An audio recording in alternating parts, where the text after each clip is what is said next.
Welcome, everyone. So we're just letting people in. While we are letting people in, we wanted to show you an exhibition of the artwork that's in the book.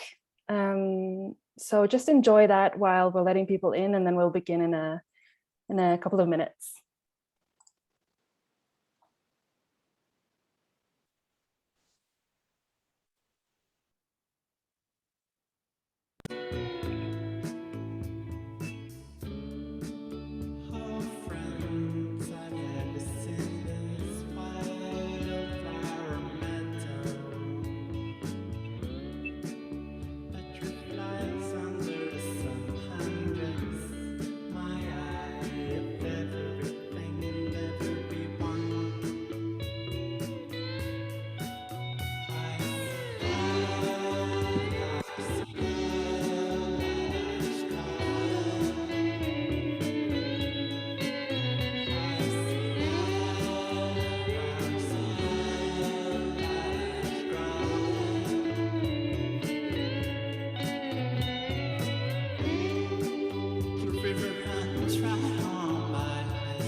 Okay, welcome everyone. My name is Teresia and I will be your co-host for this event together with my colleague Leonie Goodwin. And Leonie and I, we work with Karen at Sea Change in Norway. And for those of you who don't know Sea Change, we are a research and values-based agency working on transformations, both in research and practice. We partner and collaborate with organizations that want to make a difference for climate change and other environmental issues, and who want to contribute to a thriving world for all. And personally, I'm so happy to see all of you here today, and I'm really looking forward to connect with so many people who care deeply about our planet and care deeply for humanity. So welcome to the book launch of Karen O'Brien's new book, You Matter More Than You Think, Quantum Social Change for a Thriving World. Maybe some of you have the book already. Before we start, just some technical things. So first of all, this event is being recorded so that we can share it with those who couldn't make it today. And you can also share it with friends and family who you think might be interested in watching it. We'll just record the plenary sessions. And we will have some, because we want to involve you and include you in the conversation, we will have some breakout rooms sessions later in the program.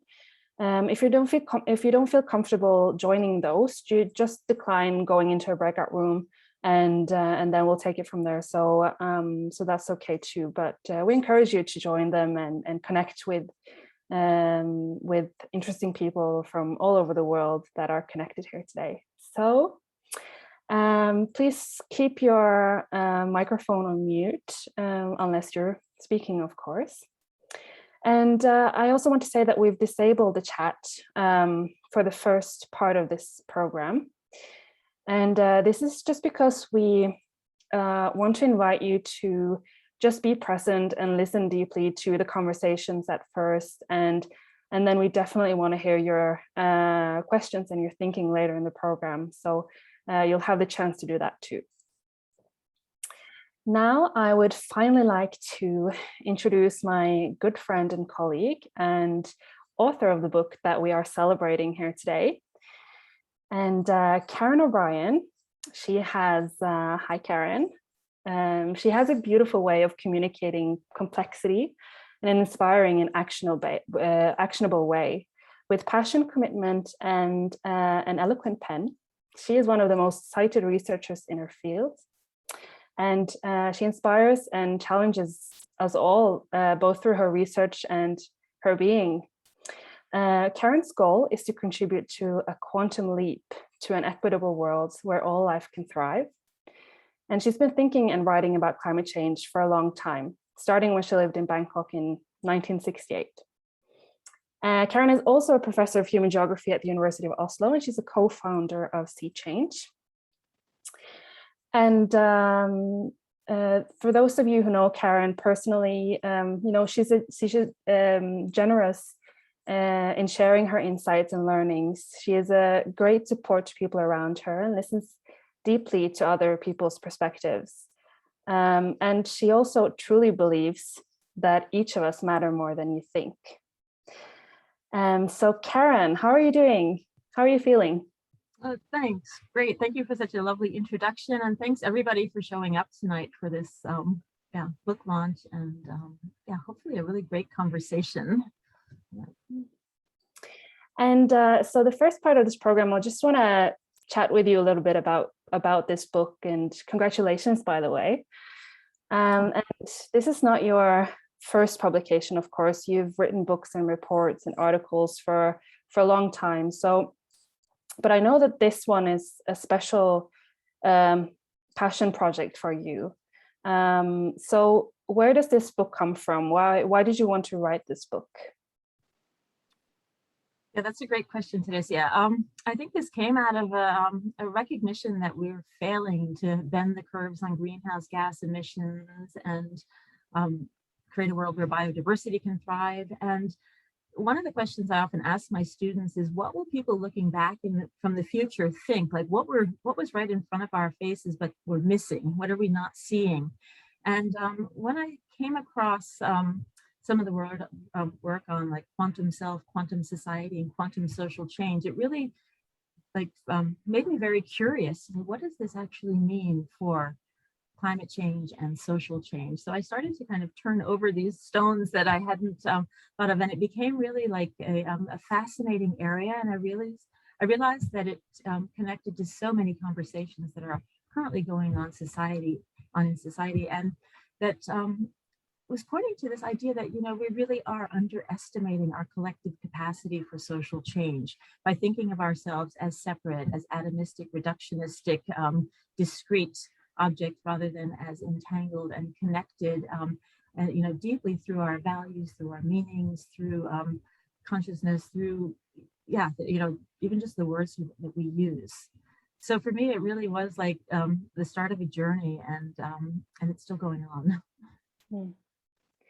And I know that part of that process of exploring those things you did through your collaboration with Tone Bjordam, who's the artist that we showed the artwork in the beginning, and who's drawn these beautiful pictures in the book. So so do you want to say something about that collaboration and what you got out of that? And yeah. Yeah, that really was just one of the highlights of this project. And I lead a research project called Adaptation Connects, and it has a sub-project called Art Connects, looking at art science interface. But it was during the pandemic, at the start of the pandemic, that I approached Tone, who had been part of this project, meetings and things on how, could she actually just draw three figures for me, artworks. And over the next, the months of the pandemic, it became just really a close collaboration for every chapter. And I started to see that whereas I have very like conceptual, like thinking ways, that her artwork really got to people, could get to the heart, including to my heart, and to help us to see, that like entanglement in a different way. So I think it's a really, and it really became more of an art project than just a writing project. Mm-hmm. And I know also that that the art collaboration is not the only thing that was special about the process of writing the book. You that in the process you included a series of webinars in 2020 and was going into 2022 as well, with where you're actually invited for conversations and feedback on your draft before you finalized the book, and then you ended up actually self-publishing this book. So do you want to say something about that process and what you learned and why you chose to self-publish and do it in this way? Yeah, that was a little bit of an improvisation in some ways. And I think during the pandemic, I just felt like, oh, this has to get out there. And yet it wasn't finished, And so we just made the PDF available and, for feedback. And I think maybe 900 people downloaded the draft manuscript. And then I got feedback from about 50 people that really had me, thinking through, like, what am I trying to say? How do I express this more clearly? And so, I rearranged the order of the chapters, got rid of some chapters, added other chapters, and we started these webinars. And I realized that it really is a book that is meant to generate conversations. And when I contacted publishers, because I did, they were like, one to what? Oh, and they were, kind of like pass, and trying to, and then I realized, like, this isn't, who's your market? And I thought, this isn't a book for a market. This is really an entry point for a conversation.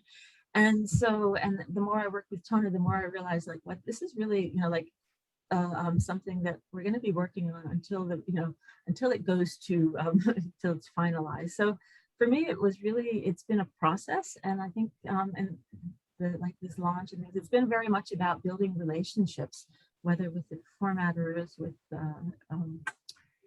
the publishers, printers, everything. It's been such a nice, different journey than a normal academic publication. I can say that. Mm. And I remember you once said, like, this book is your like it's an output or even an input into this conversation. So so how do you what is it that you want to come out of these conversations with this book and the community that you've already started to build with those webinars and the people who are here today, and what impact do you want to have? Yeah, well, I hope that the book contributes to a shift in the way we think about ourselves in relation to the climate issues and development issues. And one of the driving factors really was reading a lot of, people are kind of hopeless now, and it looks like, oh my gosh, the people are talking about just kind of giving up. And going back to what drove this book, Carlo Rovelli, a quantum physicist, wrote a book on it called 7 Brief Lessons on Physics. And he really concludes that, he goes, I fear that soon we shall also have to become the only species that will knowingly watch the coming of its own collective demise, or at least the demise of its civilization. So I just started like to really get us to reflect on mattering and to pull in all the cool research that's going on in the social sciences and humanities and wisdom traditions and indigenous philosophies. And, you know, that there's so many like dots that need to be both connected and then reconnected. And for me, this book is just part of a larger conversation that's going on right now. And I think we need to just, you know, accelerate that. Mm. And yeah, so just we start that conversation or invite some more people into this conversation. Karen, what do you think about that? Yeah, excellent. Great. Yeah. So to do that, I want to introduce first my my colleague Leonie, who will be inviting the other speakers up on stage here today. So Leonie, you've worked with Karen for many years, and you also were part of these this conversation through the webinars, and you were quite involved in that as well. So so welcome to you. How are you feeling? Yeah, thank you. I'm super excited. I see so many people coming in that we know and were involved in the webinars, and it's just I think it's fantastic that we're at this point where we're actually launching the book. So it's great. Yeah, I'm looking so forward. I'll leave the conversation to you now, and I'll be back later for in the program. So yeah, thank you. Thanks, Teresa. Thanks, Teresa. Thanks everybody, and we've invited some wonderful guests to explore different perspectives and how they connected with Karen's book. And through the next 40 minutes or so, we'll be talking with them, and we'll also be inviting you to participate in small breakout groups to reflect on the different perspectives we cover. So just to introduce our first guest is Eeva Saldana Bonace, and she is the Executive Director of Greenpeace Spain. And in addition to being an environmentalist and activist with over 20 years of experience working in this area, she's a specialist in participatory processes, shared leadership, nonviolent conflict resolution, and the design of sustainable complex systems. Eeva believes that the future is built by everyone, and for this, people have to recognize themselves as part of the solution and act from the role they occupy. Our next guest, Ziva Woodbury, is a panpsychologist and retired eco-attorney. After obtaining his doctorate in natural law and a successful career advocating for wildlife and wild places, he studied East-West psychology with a focus on eco-psychology and spiritual counselling. And during this time, he also served at a Zen hospice. Ziva loves to write, and in 2016 published the book Climate Sense, Changing the Way We Think and Feel About Our Climate Crisis. And he's currently working on his new book entitled Climate Trauma, Reconciliation and Recovery, due out in spring 2022. And I'll put some links in the chat afterwards on that. And then Laura Zanotti, our third guest, is a professor of political science at Virginia Tech. And her research and teaching include critical political theory, as well as international organisations, UN peacekeeping, democratisation, and the role of NGOs in post-conflict governance. Before Laura became an academic, she worked at the United Nations in peacekeeping operations and spent several years in the field in Haiti and in Croatia.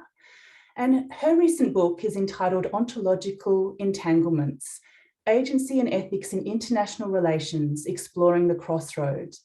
And in it, she addresses how ontologies of quantum entanglement can help us rethink ethics and agency in international relations. So we've got a really fascinating panel, and I'd like to start by inviting Eeva to share with us what she cares about, and also 2 or 3 important messages that she took from the book and how it connects with her work at Greenpeace. Thank you, Leonie. Can you hear me? Yes. Yes. Yeah, it's an honor to be here with all of you. And first of all, congratulations, Karen. I have enjoyed reading your book, and I think it adds a lot of value to this moment of humanity, and it can be a compass for everyone to reconnect and wake up. reading the book, I have many aha moments. Thank you very much. What I care about, well, I think I care about commitment for life, all beings and planet above profit and growth. I care about love as a power to transform everything, including an equitable distribution of wealth and power. And I also care about will as a power to activate my and our attention to promote an inclusive, just and diverse world in peace. So important message that I took from the book. Well, first of all, I want to share some quick comments about the coherence of the book itself with its contents. No, this process about receive feedback, no, with the webinars, it's amazing. The book structure, the chapters that are as holons, no, chapters that are simultaneously parts of other chapters. It's really great, and also at the end of these chapters, this insert and questions to reflect and to go deep. It's very interesting. And also the book is not complete or conclusive. It's like a living open door, and it's great. So, and some message that I took connecting with my work, but I feel that it's very connecting with these days that we are living. When leaders fail to stand for values that apply to everyone or show few signs of integrity, that the results can be destructive and even disastrous, as we can see today with the Ukrainian and Russian war. No, leadership and intentions matter much more than we think, and hopefully, if we get to understand the message of this book, although leaders can redirect course of actions, everyone has the capacity to shift systems and cultures, no matter what their position is. I could see it during the United Nations Climate Change Conference 26 last November, December, and the few advances that were achieved were thanks to the push of young people, social organizations, indigenous movements, and the most vulnerable countries working all together. So yeah, it is for me the most important message that we can make a change. Thanks. Thank you, Eeva. Ziva, could you say a few words about what you care about and how this book resonated with you and your work? Oh, your microphone is muted.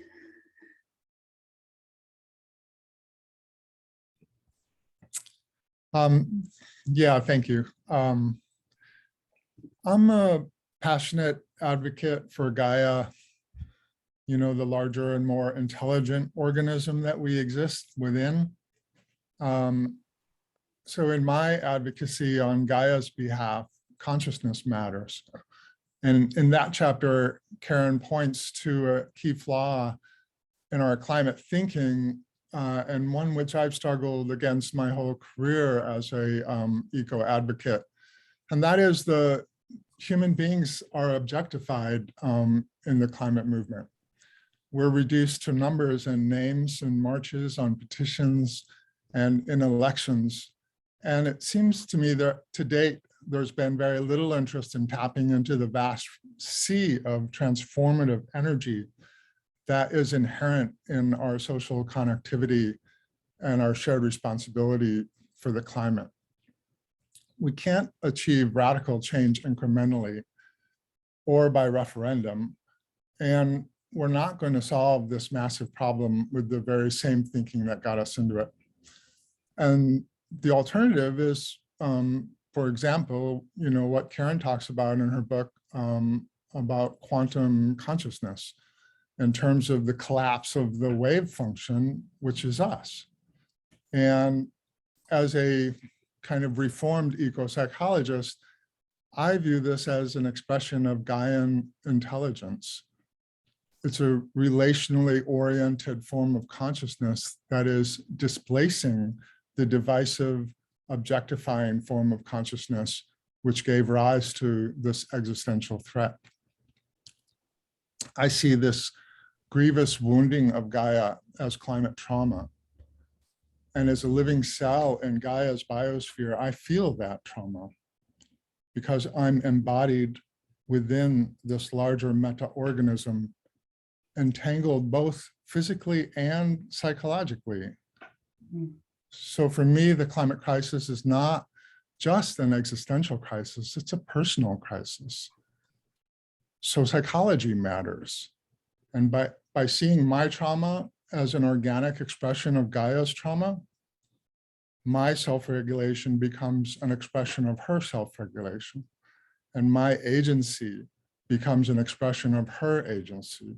And because of that embodied relationship, my actions in the world matter, at least to her. And that is a very powerful force to sort of tap into. And that's, I think the more people that do that, the more agency we give Gaia, and eventually she's the one that's going to lead us out of this. Thank you. Thank you, Ziva. Laura, would you like to say a few words on how the book resonated with you in your work?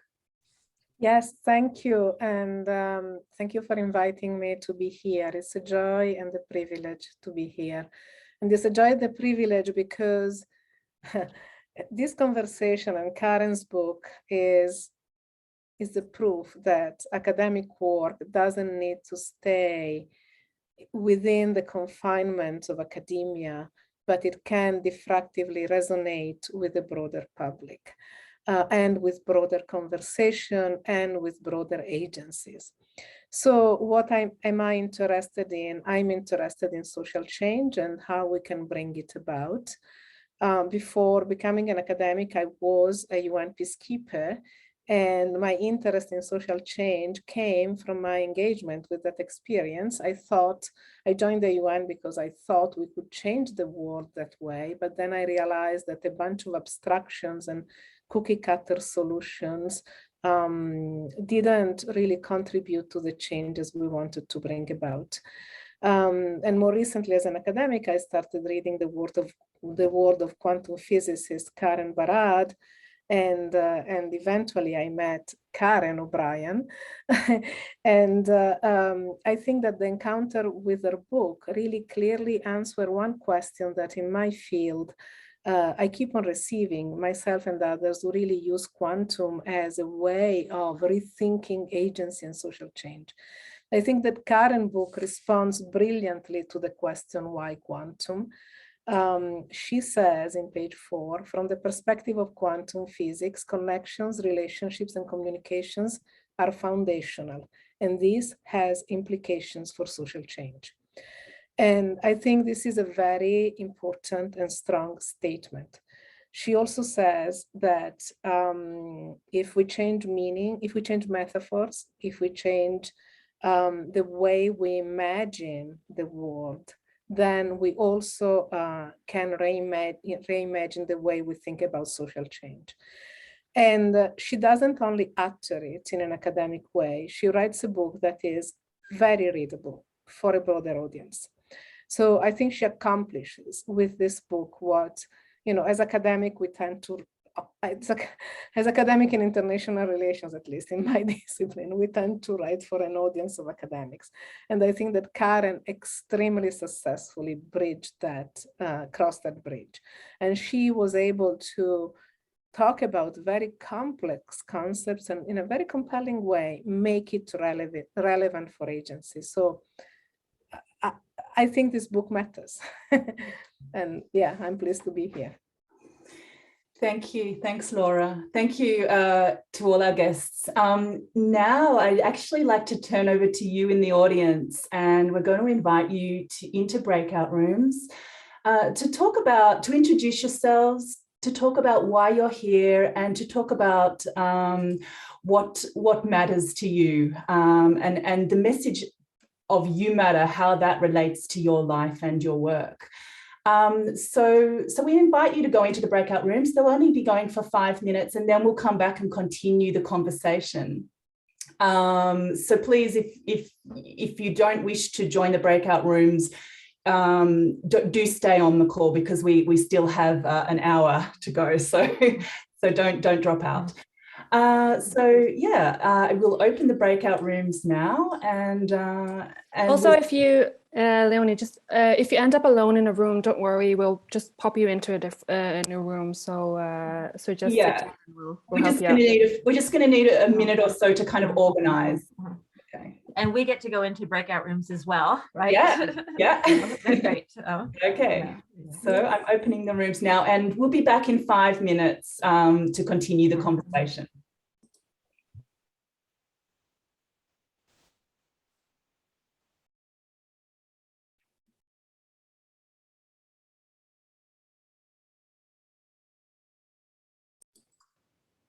Thank you.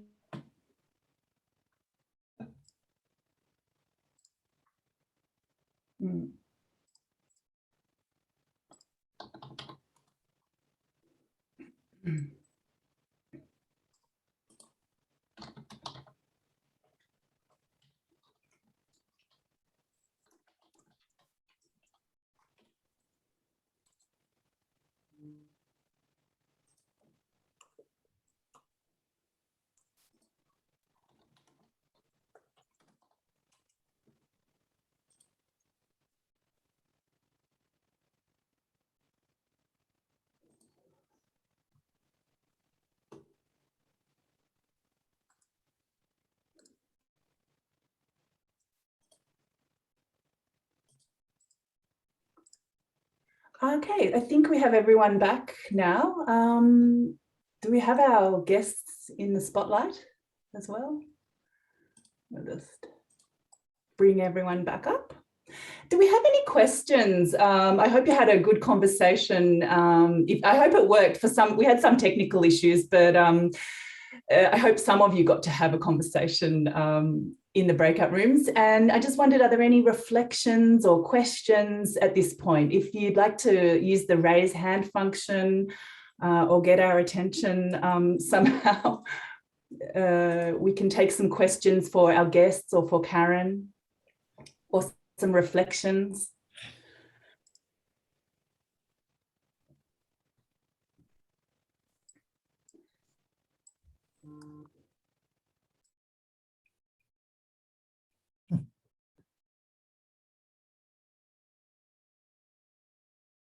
Oh yes, Suzanne, go ahead. Yeah, and there's more hands coming up. Yeah. Hello from Berlin, and we just have been a group of a breakout group of 3 women. 2 of us haven't read the book at all. One has read an early draft, and for me it's quite interesting because when I resonate now with others on the content, I haven't read the content. So I'm in a way, I'm resonating now on the resonance of the friends and experts around it. And I just thought it's quite interesting how we arrived at this point of very early on at this point of the personal, the individual being in the center of all of this, and the connection of art being a level of, I don't know, yeah, connecting with humans, with nature, with the planet, and so on. Thank you. Thank you for that lovely reflection. Mara and Mark, I think we've just got time for 2, so we'll probably have Mara, Mark and Kurt, and then we can take some more questions afterwards. Yeah. Or Mara and Mark and Dave. Yeah. Yeah, go ahead. Hi, everyone. Oh, should we go first or someone else? Yes, yeah, no, you please. Yeah. Okay. Well, I mean, as this beautiful event is happening, and then at the same time, we're devastated that this war is breaking out, and just thinking about all the consequences of that in terms of climate and everything. It just seems like the last thing the world needs right now. And I'm just wondering what your thoughts are in terms of navigating what's bound to come ahead. Thanks. Thanks. Karen, we spoke about this earlier. Yeah, it is a really like a challenging moment, and every time we think things can't get worse, we've been through a pandemic. It's the climate crisis, biodiversity, everything. And I think that in reflecting on it, it really just shows what a dead-end paradigm we've been living through the dominant paradigm, and that when you actually treat life like it doesn't matter, when you treat people and, you know, the inequality in the world, power dynamics, as Laura talked about, the geopolitics, and yeah, and I just think that it's really a sad moment. And then at the same time, that sense that, like, wow, that, you know, how do we wake up that collective agency? And as we just heard, you know, like the relationship between individual change, collective change, and systems change really has to come into that conversation. And how do we shift systems and cultures at scale? And that's really like the focus of my research. And this kind of feeds into that relational view, which many people are working on. And but I, you know, I think, as you said, navigating it is going to be difficult, and it's going to take a lot. And I think what Ziva talks about, you know, a really strong connections with community and with ourselves. So, but I'm with you in terms of the disastrous moment. Thank you. Thank you. Dave, would you like to, have you got a question or reflection there?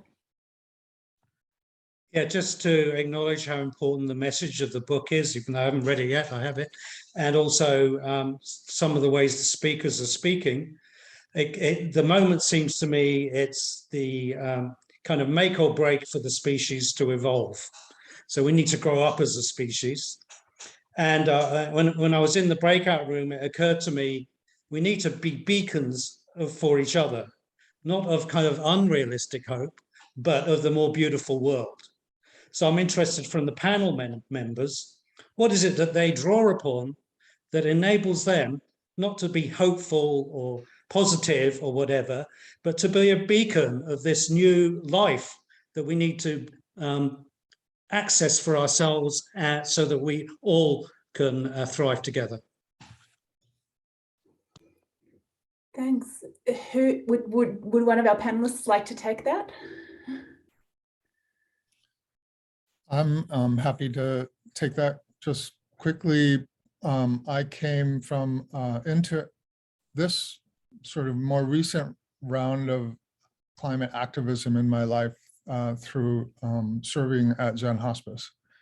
And so for me, you know, the world, life as we know it is coming to an end, and all of those principles that were applied in hospice apply now, which is like embrace uncertainty, don't assume, you know, that don't assume that you know everything, certainly about the future, or how things change, how things transform. But so just having that sort of, and I think the pandemic has made it so that almost everybody has a death-informed life now. And that when you have mortality and death close in your mind, then you act more alive. And so, you know, it's kind of perverse type of faith, but the more chaotic things become, the more potential there is for transformation. And so we're in a point where we're reaching that maximum threshold of chaos and disorder in the world. That's necessary. Thank you. Thanks, Ziva. So we spent the first section talking about the individual and mattering at that individual level, but where, you know, what we're really interested in as well is how we can take it from the individual to the collective. How can we scale up?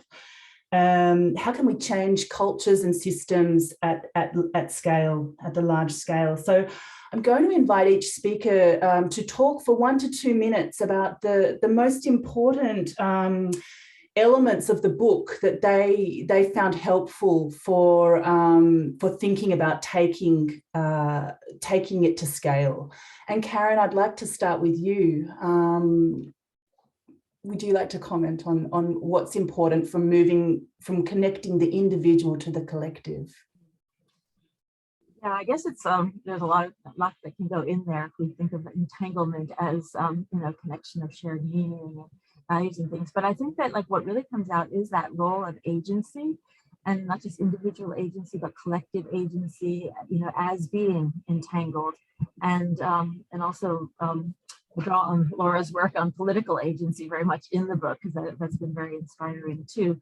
But the idea came through, and this in the revisions, that this idea of patterns and fractals, and how do we actually create, self-similar patterns that are infinitely complex yet simple in the context-based. And I think that really just shows that we are all part of these patterns.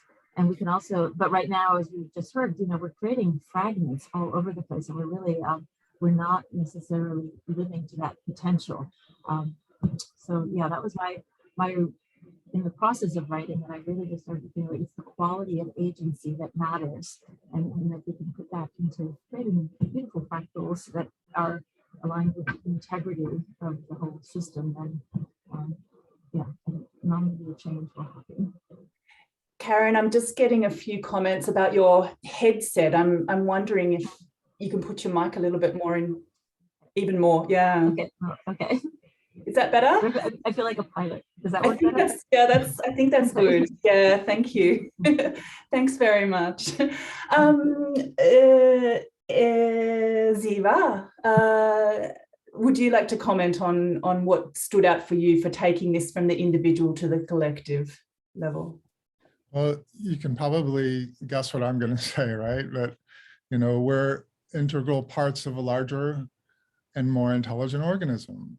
So this is why our local and individual actions can have non-local system-wide effects. Karen cites to Alexander Wentz, quantum social theory, he says we are non-locally correlated with each other through language, speech, acts, and meaning. And as a panpsychologist, I would take this even further and say, when we say we must become one with Earth or come into proper relationship with Gaia, what is the medium of that relationship? What is uniting us, right now in this Zoom space? It's awareness. And shared awareness, I feel, may be the most precious and at the same time the most undervalued force in the universe. Because simple awareness has this inherent power to unite us with the larger field of collective consciousness. And that's where change actually happens, the kind of changes that we seek.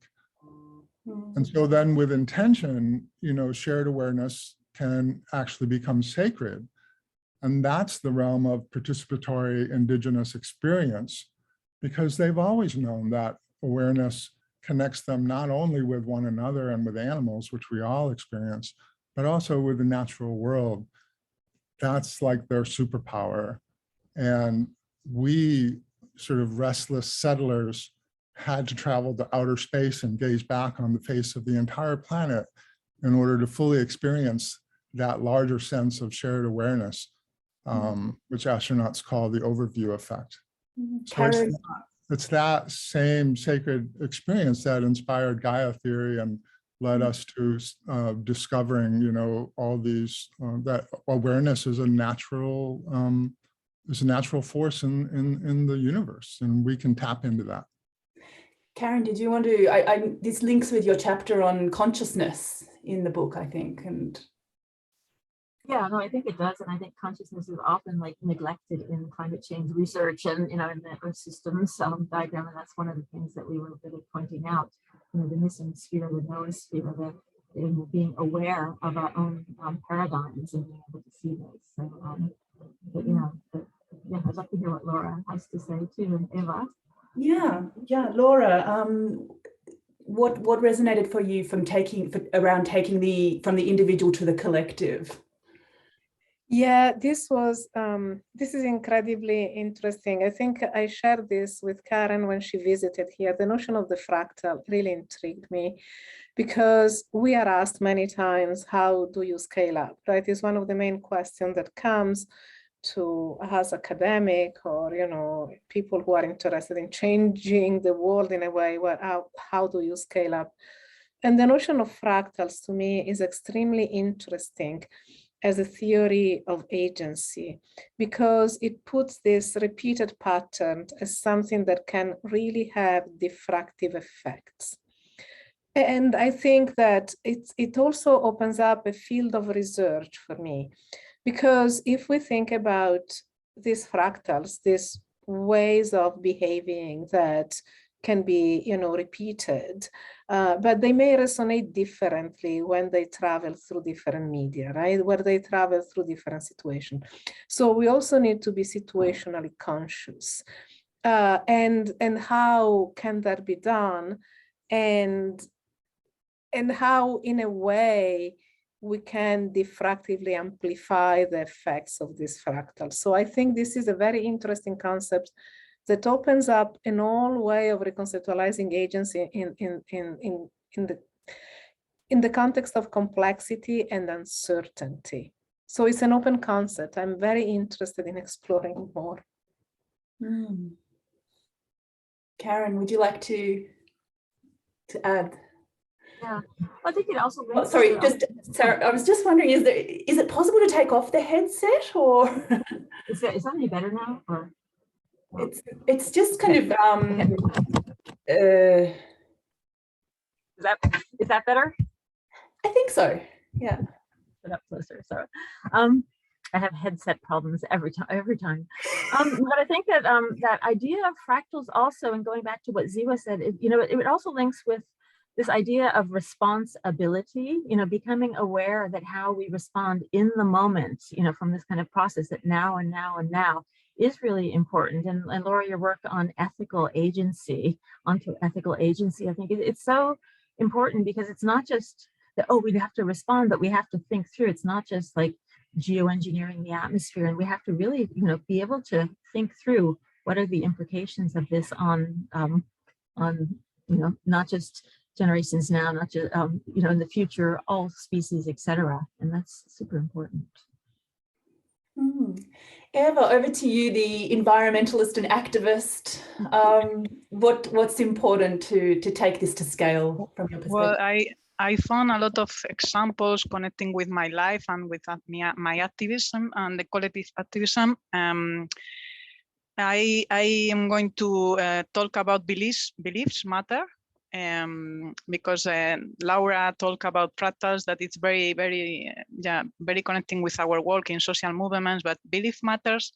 I think that the pre-existing beliefs shape perception and attitudes related to climate change, as Karen said in the book, and such perceptions influence the actions that we take or we don't take in response to global challenges. And much of the society is currently organized to maintain this myth of separation and differences, and it is also within social movements or organizations as Greenpeace too. So it's inside of these organizations, and integrate new information to update these beliefs and get to bet on potential future outcomes is very, very important for me. A few years ago, we did an exercise at Greenpeace International in which all the teams, volunteers, and some members all around the world were involved.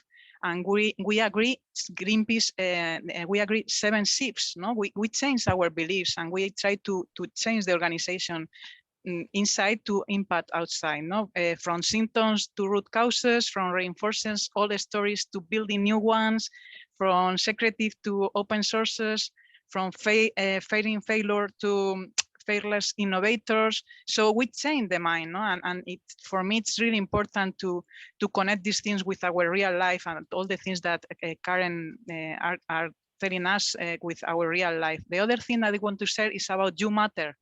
It's very important too for me. It's probably the most important message. For example, I live in the Citizens Assembly for Climate. It's configured as a forum for citizens' participation, and it's a participatory deliberate exercise to generate reflection, collective knowledge, and allow the citizens to inform themselves, deliberate, and generate consensus. And I think depending on the design of these assemblies, it could be a great opportunity to recognize that every person matters, in every moment, and quantum social chain and knowledge that one small chain, one seed can have significant non-local impact around the world, no? And it's very important for me. All these messages are really inspired. Thank you. Karen, did you want to comment?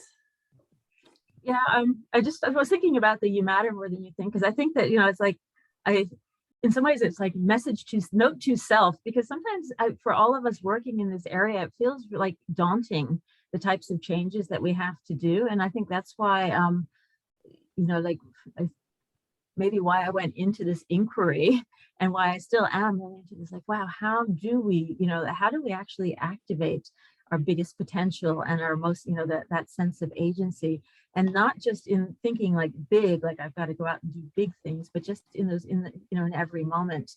And I think there's so many people right now that are really going down into despondency and despair.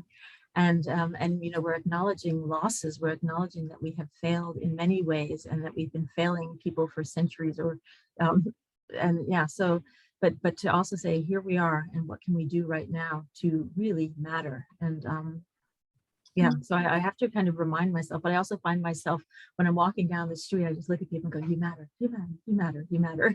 And you know, like, so I think that that's just the message that really needs to come out. I wanted to just invite the audience now to, we're opening up the chat.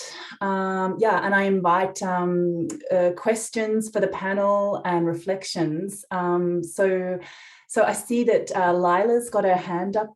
Yeah, Lila, would you like to, have you got a question for our panelists? Yes, hello. First of all, I really enjoyed the book, so thank you so much. There was a question I had after reading the book when talking about scaling up from individual to collective and having this I-we consciousness. Something I didn't see in the book was the issue of blame and responsibility, because in climate change, some countries, for instance, are more to blame, have more responsibility for climate change, and I see that as an important separation between individuals. So what are your thoughts about this? Oh, that's an excellent question, Lila. I think that in terms of like there's a lot of finger pointing in climate change. It's the oil companies, it's the, you know, X country or Y country and everything. And that idea of responsibility is also about, you know, how do I like enter into that conversation so that we all can take responsibility for this and do those right things. I live in Norway, which is, you know, considered a very green country, but we are like extracting and exporting oil, and that responsibility is my responsibility too, as the you know, so I'm it's a really important thing about, like, it's so easy to blame, and often I'm like, who are these people that are doing this? And then I was like, oh gosh, that is me, that is we, it is all of us. And so to me, that's that switch, that trying to get out of that blame game and just thinking like, okay, how do we actually switch these you know, yeah, who are the change agents within every organization and around. So I don't know if Ziva or Eeva or Laura have any other reflection on that, but that's something that I will note, and because this is an ongoing inquiry, I will add that into the questions matter section. Thank you. After Glasgow, I wrote a piece for Emerge called "What If We're All We Got?" You know, what if we are all we've got? We've been looking to the wrong places for these solutions for too long. It's not getting us anywhere. And there's a idea, a virtue of shared responsibility, which sounds like what we believe, but it's not how we act. And shared responsibility focuses on the situation that we're facing and what we're not doing looking forward, rather than looking backward at how did we get here and who's responsible for this. That's sort of a legal, you know, idea of distributed responsibility, that I don't matter because I'm just this one person, and it's the corporations, even though I'm the one that's, you know, using their product. So the idea of shared responsibility is much more applicable to the climate crisis and consistent with Karen's book, because the focus is for each of us to do everything we can and always to be asking ourselves, what am I not doing that I could be? Laura, you also write about responsibility, ethical agency. Yes, and I agree with what Ziva has said. You know, I got the same question that Laila has asked from one of my students the day before yesterday. And yes, there are different level of causality. There are different levels, if you will, of responsibility for climate change. But it's also true that we all use the products these companies sell, right? And it's true that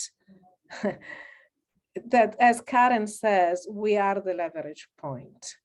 So behaving at the individual level for trying not to put our fruit in a plastic bag when we buy it, and at the same time trying to create knowledge and debates about these topics is a way of taking responsibility.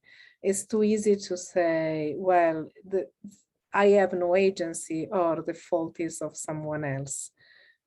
So I like the idea that we are the leverage point. It's not an appeasing position. It's a position that makes us responsible and alert. Thank you. I'll reflect on your answers. Thank you so much. Thanks, Lila.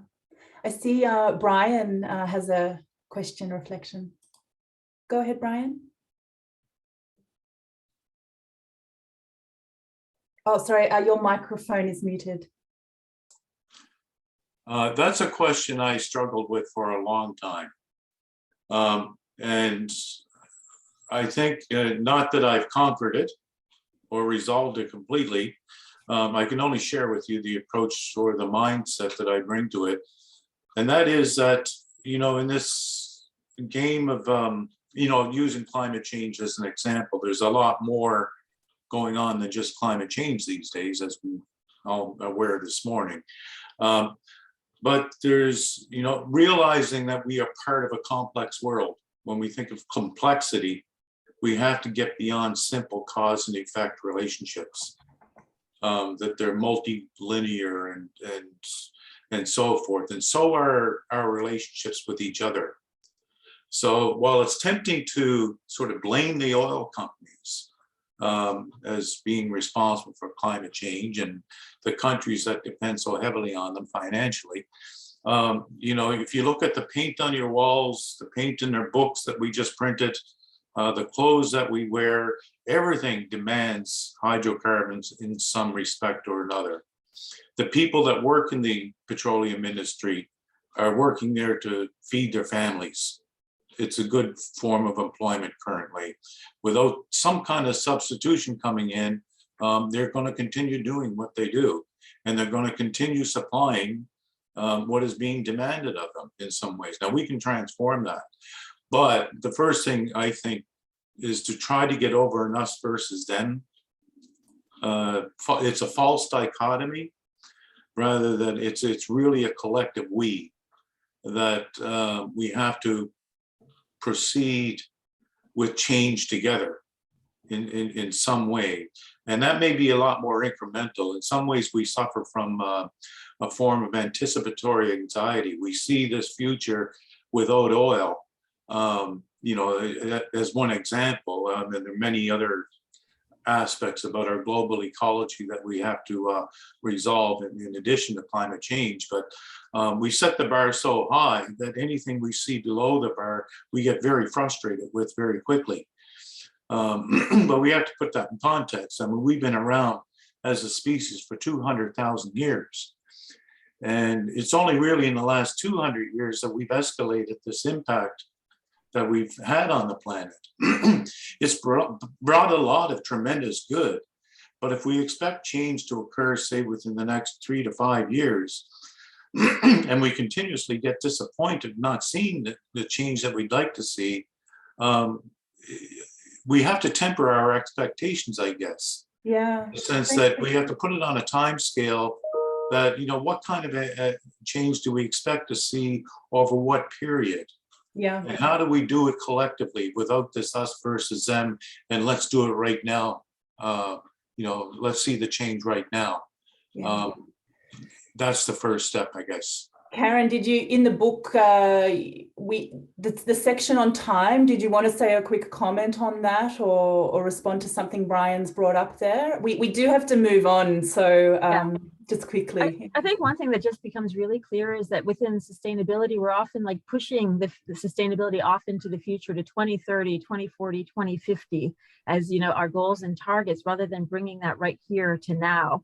And I think if we actually, like from that quantum perspective of backward causation, where the future that we know that we want, that we want actually is right here, it's, I think that can be really powerful rather than the politics of never getting there.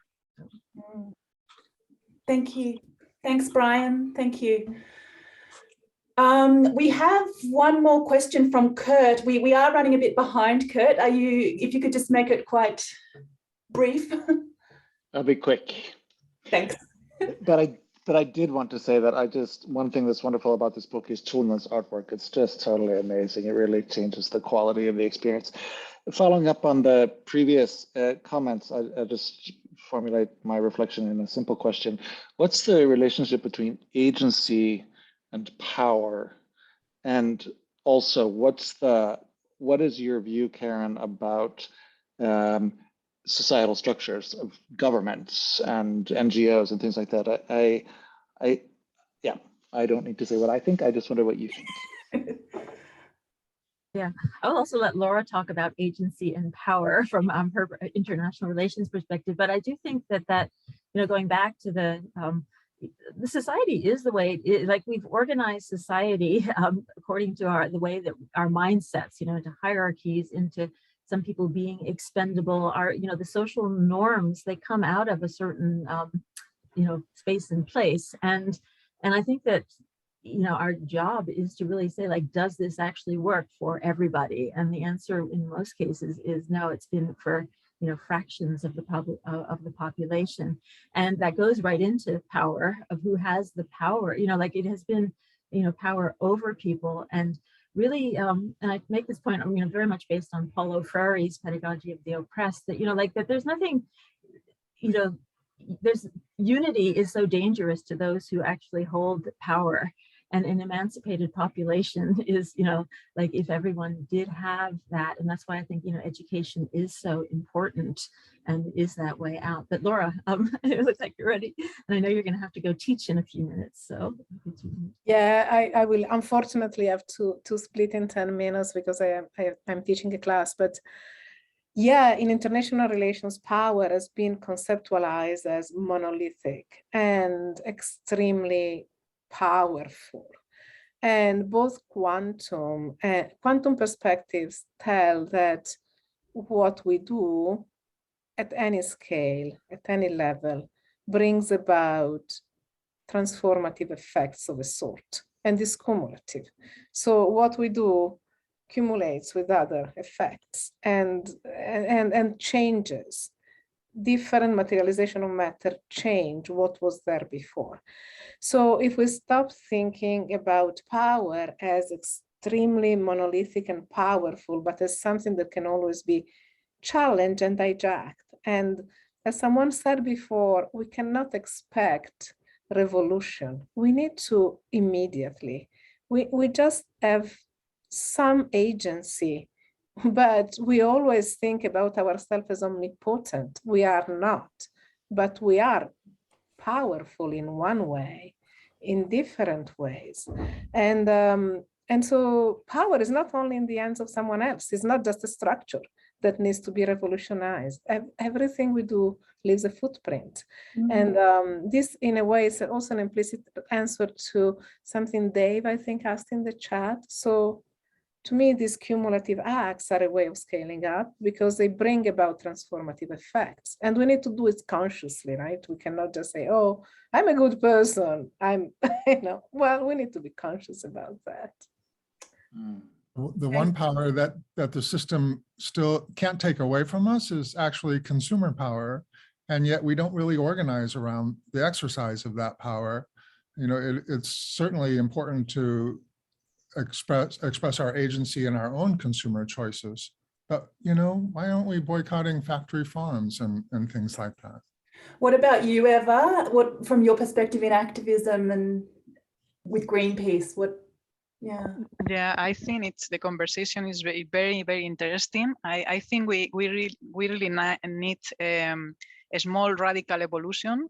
Every one of us need to think about that and see if we can change something or do something different to add value to the others, to the planet, to the world, and also to ourselves. No, for me, like when I have stood up for others, specifically for the planet in the face of injustice, I feel this unity and this source and this oneness. No, and I was in front of a nuclear plant or doing something different, and I feel this oneness, and I think we really need to find and to experience this more and see what we can do. So. Thank you. I mean, talking about doing, that's we move into the next section, which is about the practice and action. A lot of the feedback Karen got was often like along the lines of, well, so what do we do with these amazing insights in the book? What do we do? How does it change what we're doing? So I just want to invite our guests to quickly give us one or two things that they will do differently as a result of reading the book. And then we're going to turn over to you again for a quick breakout room session. So Laura, would you like to share what you'll do differently, how your practices will change? Sure. Well, for one thing, I have assigned this book to my students, which is my way of making an impact and spreading the message, because as Karen said, education matters. But I'm also much more mindful actually of the small things I do, right? Those plastic bags, don't put your fruits there. How many times do you take your car? How many times you can actually walk or take your bicycle? I'm much more aware, and therefore being aware, I think I limit some of my impact. I started limiting it in spheres where I can. I stopped buying new clothes, by the way, Karen, and I went to the wonderful thrift shop you pointed at in Washington, and I bought a few things there. So that's my way. I like clothes, so I need an alternative. Thanks, Laura. Ziva, what about you? One or two things you would do differently as a result of the message in the book? Well, because I'm a writer, like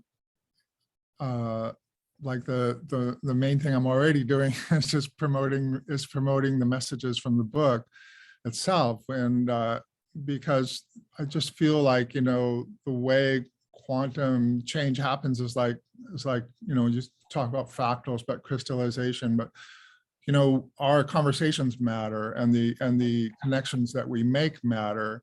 The connections that we make on Zoom matter, because it's all an expression of being called home, by the larger organism. It's all an expression of that larger intelligence. So I just feel like, what I'm doing different is just, being one of the referent points in that matrix of change that Karen is sort of catalyzing. Thanks, Ziva. Thank you. Eeva. So personally, I really would like to go from unidirectional and linear thinking about time and go to within time. No, this thing that now emerges, we matter in the moment. In the classical world, the paradigm shifts can take a long time, but in a quantum entangled, the world can go very quick. So yeah, in the activism, we need to take care of us and deep breathing and say, don't worry, it is going to happen, and a lot of trust. No, it is one of the things that I would like to change. As Monica says and Karen show in the book, hold the space of urgency, but without holding the stress of urgency. No, it's really powerful for me. And in my work in Greenpeace, I think many of our campaigns still tend to ignore personal spheres of transformation. And when we address it, it's more often through efforts to change the beliefs, the values, the world views of others. But let's explore how to create conditions for everyone to realize their own potential based on values, no? And that can resonate and replicate at all scales. So I try. I will try. Thanks, Emma. And book study groups, book study groups, like everybody here if everybody here started a book study group with Karen's book, which is just so, you know, it lends itself to, you know, just that sort of rippling out, you know, is really important. Like that's something anybody can do. Yeah. Yeah, and we have quite a few going around. We've heard of quite a few going around the world. Yeah, I've started one with climate journalists. Okay. Karen, what about Karen? Over to you, Karen, quickly. I think what I was left with was one of someone explaining quantum Bayesian. It says, you know, in quantum physics, unperformed experiments have no outcomes, and I think we really need to like treat our lives as an experiment, like Buckminster Fuller says, and really just like think about what is the biggest positive impact we could have right now, and yeah, right, rather than diminishing ourselves, think about that, you know, we really collectively matter. Thank you. I'm going to hand over to Theresia now. Laura, I think you're going to say goodbye, but thank you so much for talking, and Theresia will take us. Thank you so much for having me. I will say goodbye. It was a pleasure and the joy to be here. Thank you, Karen, and thank you, everyone else. This was a lot of food for thought. Let's stay in touch. Thank you, Laura. Bye. Thank you, Laura. So, yeah, we are running behind schedule. Such interesting conversations and a lot of action in the chat as well. So, we are coming to a close, and I just wanted to, we really want to let you have like a few minutes just to share with each other as well what you will do differently based on what you've learned today, or through reading the book, or because of your insights or what you've learned. But first, I just want to thank Eeva and Ziva as well. Thank you so much for giving from yourself and your perspectives and your thoughts today, and making this a space for reflection and exploring the new alternatives and our greatest potential. So thank you so much. Yeah, I think we'll just open the breakout room. So you'll have like 3 to 4 minutes before we come back, and then we'll do like the real closing of the event. And again, if you if you don't feel comfortable joining a group, just stay in the main room and don't miss out on like the closing, because you don't want to do a breakout room. So just stay and wait alongside Leonie and I. Yeah. So Leonie, are you able to open the breakout rooms?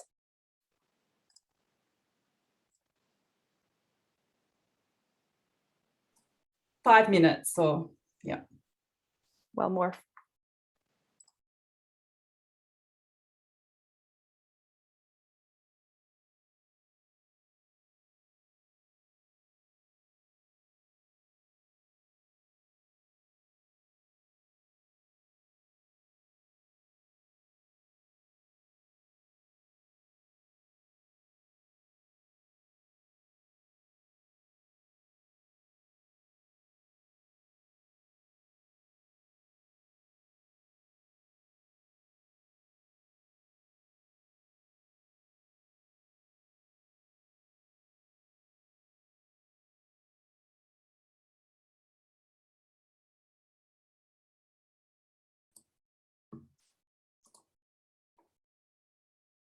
Okay, everyone's coming back.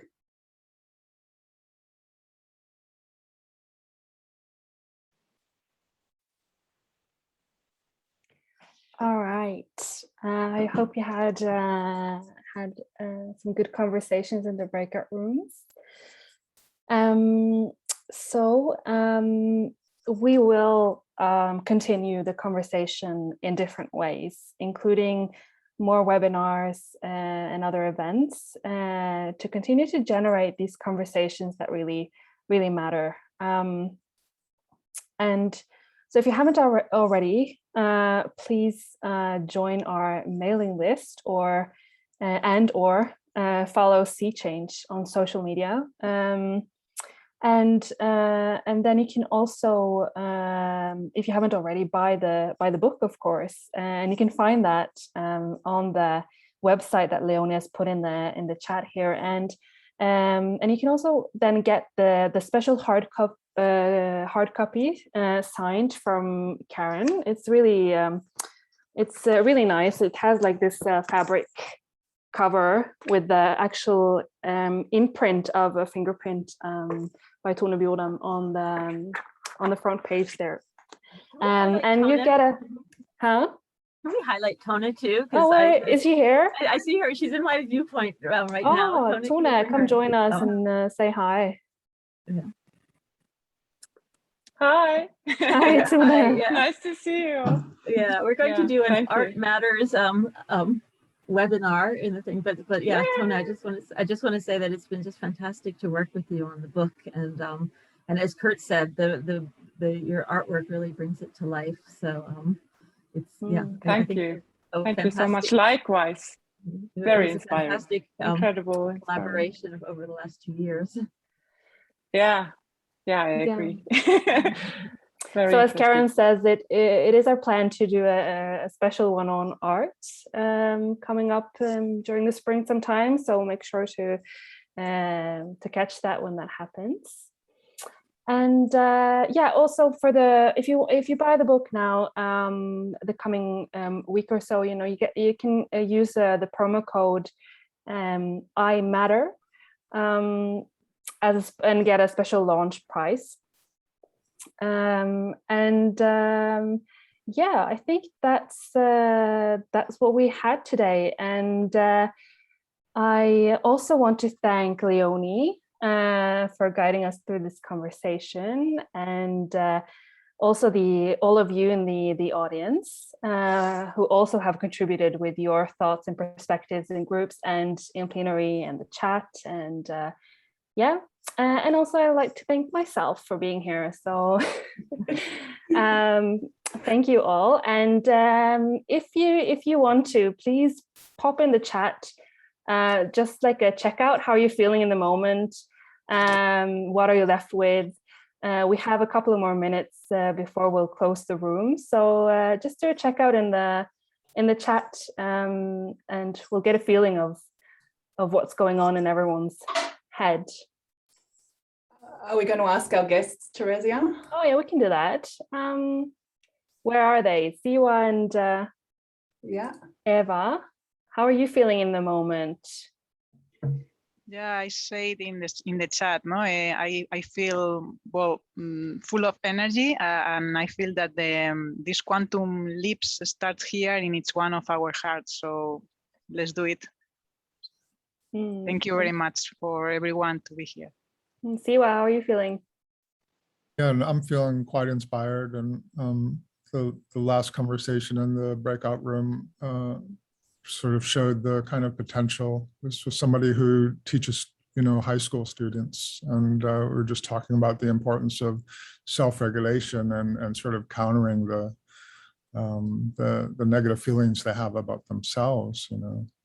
So it's just very inspiring to know that there's people out there applying this, applying these things in ways that really matter.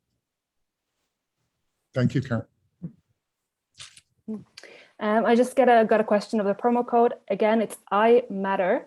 And when you go to the website and you purchase the book from, or this special hard copy from the website, you go to a form, and then you can use that promo code in that form. So Karen, how are you feeling? I feel amazingly grateful, and it's so nice to see so many friends, and I just want to go like, oh, I just want to continue the conversation. And yeah, I feel really inspired by everyone in these conversations. And so thank you, and thank you, Ziva and Eeva and Laura and Alicia and Leonie for bringing this all together. There's a lovely energy in the chat as well now. A lot of inspired and nurtured people. So that is it for today. It's past, and yeah, just thank you everyone, and see you next time. Thank you. Thank you. Bye. Bye, everyone. Bye. Bye. Thank you. Keep Bye, the faith. everyone. Thank you. Thank you.